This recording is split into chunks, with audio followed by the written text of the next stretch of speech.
Hai minasan konnichiwa. Di video kali ini kita akan lanjut belajar biologi di tema 4 kedua, belajar mengenai pembelahan meiosis ya. Jadi kita mulai dari perbedaan mitosis dan meiosis. Kita sudah bahas di video sebelumnya. Mitosis dan meiosis, pertama dia akan melakukan proses replikasi yang sama. Ya, setelah itu dia akan melakukan pembelahan sel seperti ini. Nah, perbedaannya apa? Meiosis dia akan melakukan pembelahan 2 kali secara beruntun. Ya, jadi kalau misalnya mitosis dia akan kembali ke G1 dan akan membesar replikasi kembali. Meiosis dia tidak ada waktu untuk melakukan replikasi. Maka dari itu ketika misalnya kamu punya 2N di sini, dia membelah 2 kali, maka jumlah N-nya akan menjadi setengahnya. Hasil akhirnya anak selnya ini akan menjadi N sama dengan N, bukan 2N. Ya, jadi jumlah gametnya akan menjadi setengah. Nah, biasanya pembelahan meiosis ini dilakukan oleh sel yang akan berfungsi sebagai sel reproduksi, ya, lebih tepatnya di ovum dan sperma. Kita bisa lihat di sini ada bagan oogenesis dan spermatogenesis, ya, pembentukan ovum dan pembentukan sperma.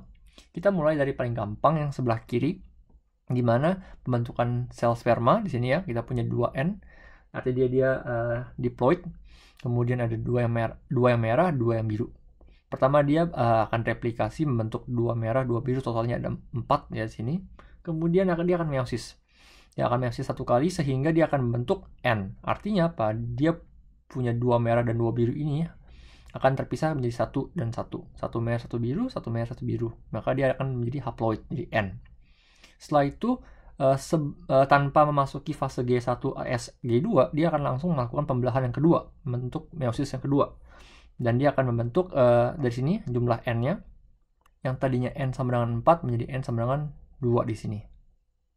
Nah, setelah itu sel-sel sperma ini akan berkembang untuk mempersiapkan diri menjadi sel sperma yang matang di sini. Jadi di dalam satu bakal selnya di sini dia akan membentuk 4 sel sperma. Oke. Nah, berbeda dengan pembentukan sel sperma dengan spermatogenesis, oogenesis dia perbedaannya ada di sini. Ketika pembelahan meiosis 1 dan meiosis 2, dia tidak membentuk sel yang memiliki ukuran yang sama. Walaupun dia memiliki dari 2N ke N, yang tadi saya bilang, yang diploid jadi haploid, yang merah dan biru akan terpisah satu sama lain. Satu bagian akan menjadi sangat lebih besar, satu bagian akan sangat lebih kecil. Ya, jadi ini yang first polar body, kemudian yang menjadi secondary oocyte yang hanya ada 1. Kemudian dari secondary oocyte ini dia juga akan membelah sekali lagi, satu yang besar, satu yang kecil. Maka dari itu kita akan mendapatkan 3 sel yang sebenarnya tidak bisa berfungsi. Jadi namanya polar body, sel polar yang tidak bisa berfungsi. Kenapa? Karena semua nutrisi sel itu akan dilempar ke secondary oocyte di sebelah sini. Ya, jadi yang namanya sel telur, dia melakukan pembelahan yang tidak rata, jadi tidak sama seperti sperma. Kalau sperma dia melakukan pembelahan dengan ukuran yang sama. Kalau ovum dia akan melakukan pembelahan di mana satu sel akan menjadi lebih besar, sedangkan tiga-tiganya akan habis. Maka dari antara satu sel telur yang asli ini, dari primary dia akan membentuk satu sel telur saja, bukan 4. Sedikit lebih detail mengenai sel sperma. Jadi di dalam sel sperma bentuknya seperti ini, seperti cacing. Dia memiliki kepala, badan, dan ekor. Ya, untuk ekornya itu tentu saja untuk digunakan untuk bergerak. Jadi memang ketika misalnya si sel sperma sudah masuk ke dalam rahim, dia akan bergerak menuju sel telur untuk fertilisasi. Nah, untuk menggerakkan ekornya, maka dia membutuhkan energi sangat banyak ya. Jadi dia butuh energi untuk bergerak. Maka dari itu kamu bisa melihat di sini ada mitokondria di sel bagian badan dari spermanya ini. Kamu akan melihat banyak sekali bulatan. Ini adalah mitokondria yang menjadi tenaganya sperma untuk bergerak. Oke. Kemudian di kepalanya ini kamu bisa melihat nukleusnya. Jadi nukleusnya si sperma ada di kepala, dia membawa semua gen-gen yang ada dari hewan jantan untuk dilempar ke sel telur.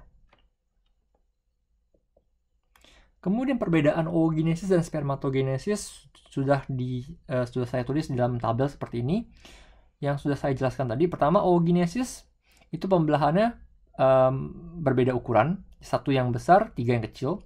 Sedangkan spermatogenesis membelah dengan ukuran yang sama. Sehingga oogenesis membentuk 1 sel dan spermatogenesis membentuk 4 sel.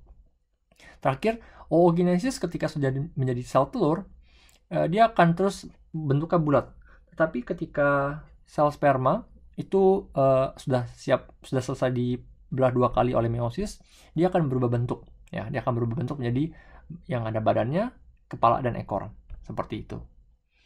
Dan untuk sel ovum dan sel sperma perbedaannya tentu saja, sel ovum itu ukurannya besar, sel sperma kecil. Ovum itu tidak bisa bergerak dan sperma bisa bergerak. Ya, itu karena ada struktur ekor yang ada di dalam sperma tadi. Dia bisa bergerak menuju ke sel telur. Nah, kembali mengenai meiosis, ketika kita harus menulis jumlah DNA yang ada di dalam perubahan jumlah DNA yang ada di dalam meiosis, kita bisa melihat dari bagan seperti ini. Ya, saya sudah buat grafiknya. Anggaplah kita punya starting point-nya di mana jumlah DNA-nya dalam satu nukleus ada 2. Ya, kemudian dalam proses interfase, dia replikasi sintesis membentuk 2 kali lipat jumlah DNA. Kemudian masuk ke posisi meiosis 1.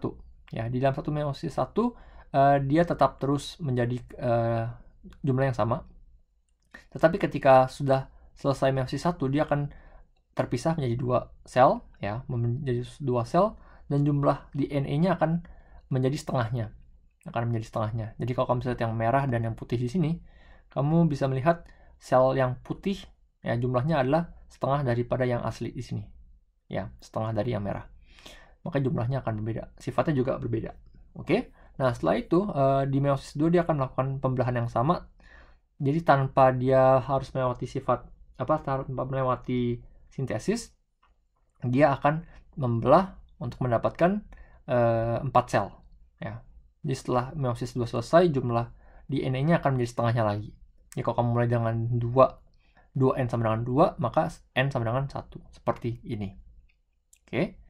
Nah, ini kita lihat jumlah perubahan DNA di dalam satu nukleus.